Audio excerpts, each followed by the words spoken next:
السلام عليك يا رسول الله ورحمة الله وبركاته. السلام عليك يا محمد بن عبد الله. السلام عليك يا خيرة الله. السلام عليك يا حبيب الله. السلام عليك يا صفوة الله. السلام عليك يا أمين الله. أشهد أنك رسول الله، وأشهد أنك محمد بن عبد الله، وأشهد أنك قد نصحت لأمتك وجاهدت في سبيل ربك وعبدته حتى أتاك اليقين. فجزاك الله يا رسول الله أفضل ما جزى نبيا عن أمته. اللهم صل على محمد وآل محمد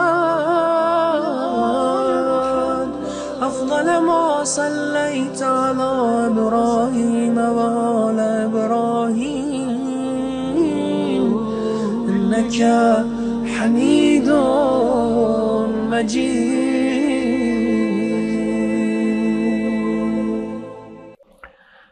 Bismillahirrahmanirrahim. Alhamdulillahi rabbil alamin. Assalamualaikum ayyuhan nabiyyu wa rahmatullahi wa barakatuh. Assalamu alayna wa ala ibadillahi salihin. Assalamualaikum warahmatullahi wabarakatuh. Asyhadu an la ilaha illallah wahdahu la syarikalah wa asyhadu anna sayyidana wa maulana Muhammadan abduhu wa rasuluh la nabiyya ba'da. Allahumma salli wa sallim wa barik ala sayyidina Muhammad wa ali sayyidina wa ajil furajum syarif warzuqna fid dunya ziyaratahum wa fil akhirati syafa'atahum. Kunuzul hikmah, kunuzul ma'rifah. Teriring puji syukur kita kehadirat Allah Subhanahu wa taala. Salam salawat pada baginda Nabi Rasulullah sallallahu alaihi wa alihi wasallam. Kita akan bincangkan kali ini tentang kedamaian dan keleluasaan. Sebetulnya kata kedamaian dan keleluasaan mungkin tidak dapat sepenuhnya menerjemahkan kata berikut ini dalam bahasa Arab, yaitu ar-rauh. Bahasa Arab itu unik, istimewa. Huruf ra, waw, ha bisa dibaca menjadi ruh, bisa dibaca menjadi ar-rauh. Kata rauh ini juga satu akar kata, karena ra, waw, ha di dalamnya itu ada huruf waw, di tengah-tengahnya huruf waw. Satu di antara tiga huruf dalam bahasa Arab yang bisa berubah bentuk, waw, alif, dan ya. Sebagai contoh, misalnya dari kata qoma kepada qaum kepada qiyam. Termasuk rauh. Dia bisa juga rih, bisa rauh, dan bisa roh. Misalnya dari kata rauh, saya tadi terjemahkan kedamaian dan keleluasaan. Dari kata itulah biasa kita gunakan rohah. Rohah ini ke dalam bahasa kita gunakan bentuk bahasa Arab berikutnya, yaitu istirohah, istirahat. Dalam bahasa Arab, penggunaan kata isti menunjukkan sebuah proses pencarian atau permohonan. Khair, baik, memohon kebaikan, istikharah. Ghaus, pertolongan, memohon pertolongan, istighosah. Gitu. Mencari air, istisqa, dan seterusnya, dan seterusnya. Istighfar, isti'anah, dan seterusnya, dan seterusnya. Nah, ini ar-rauh.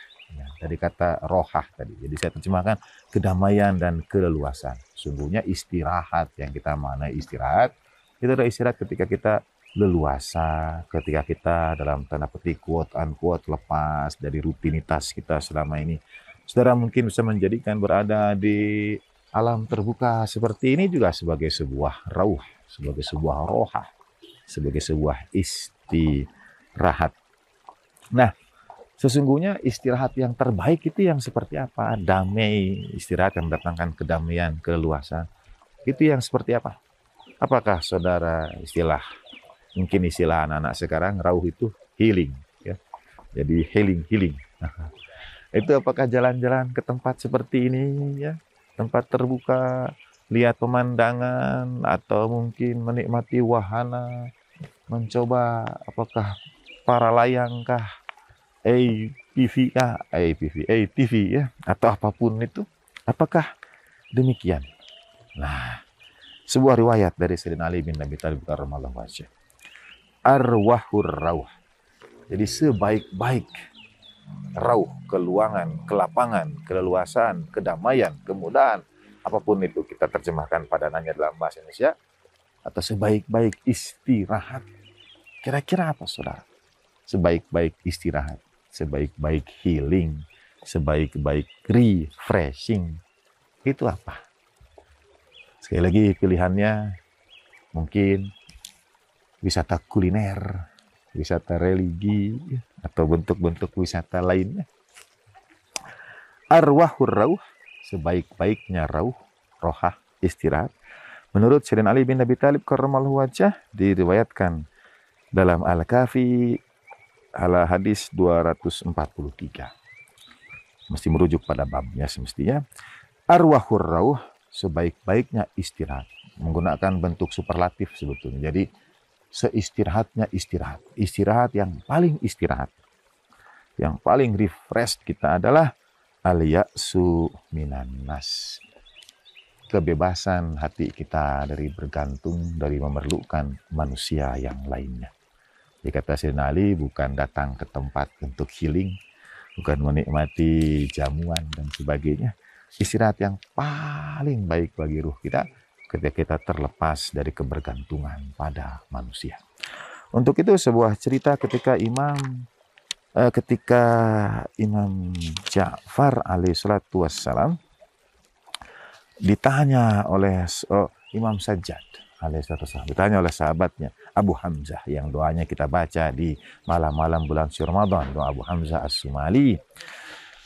Sahabat Abu Hamzah bertanya kepada Imam Ali Zainal Abidin As-Sajjad alaihissalatu wassalam, pada usia berapa pada usia berapa Nabiullah Yusuf alaihissalam itu dijatuhkan ke dalam sumur?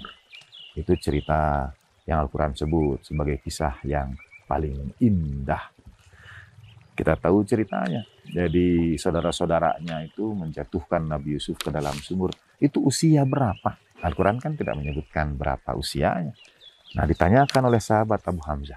Ini juga padanan dan bukti bahwa keluarga Nabi kepada mereka, baginda Nabi, ajarkan ilmu dan ma'rifat itu.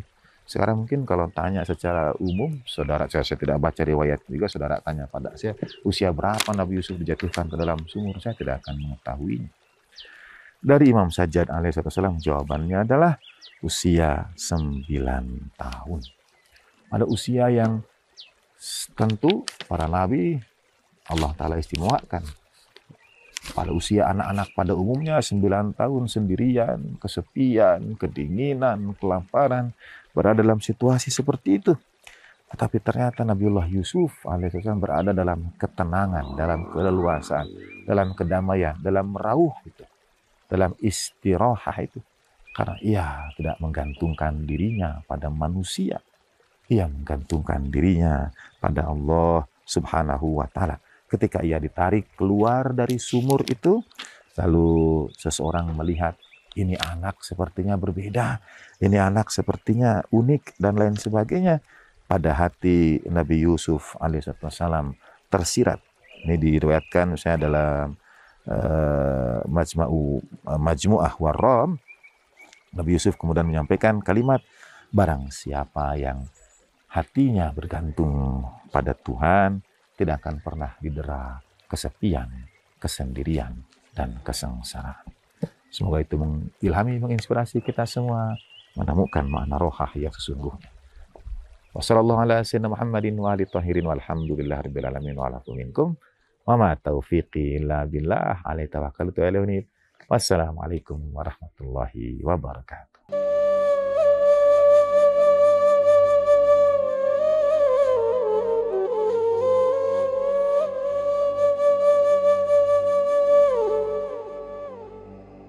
wa ma kana Allahu liyu'adzibahum wa anta fihim wa ma kana Allahu mu'adzibahum wa hum yastaghfirun.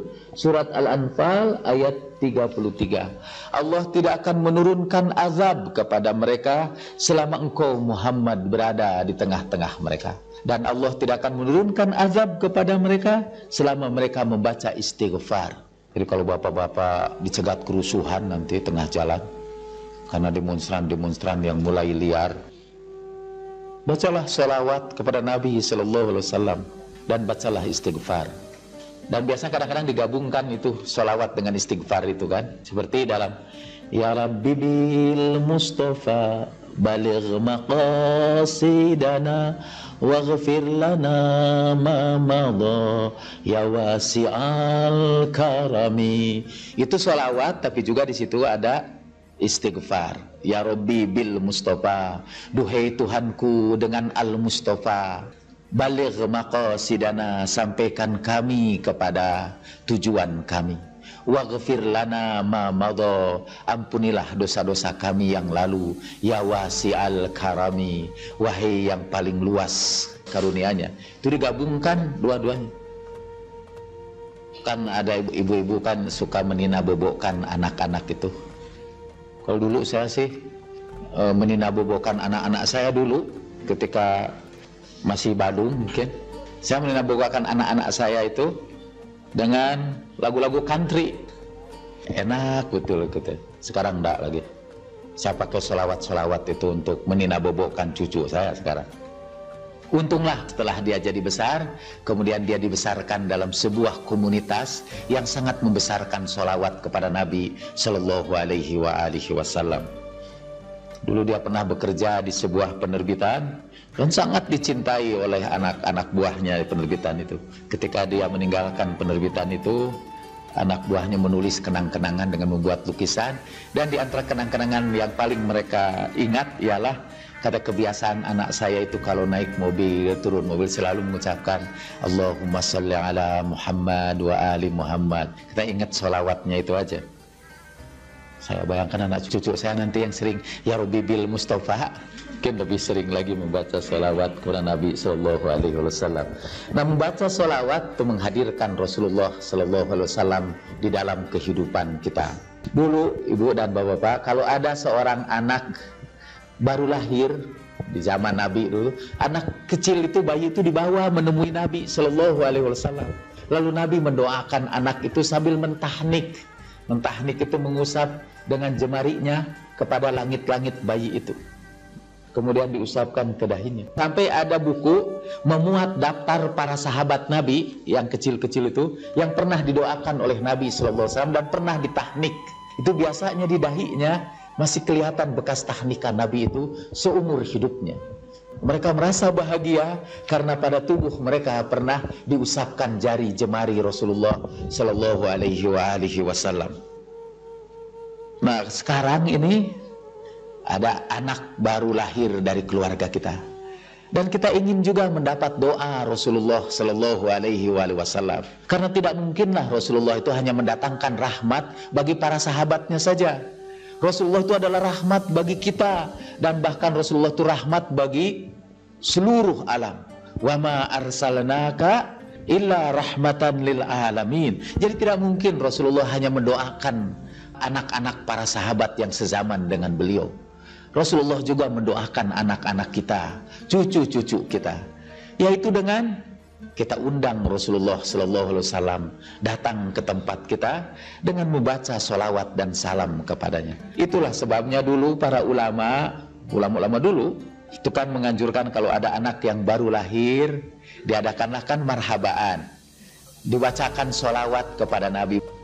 Tala'al badru alaina min thaniyatil wada'i wajabas syukru alaina mada'a lillahi da'i. Telah terbit bulan purnama dari celah-celah bukit Wada'i, wajiblah kita bersyukur atas kedatangannya.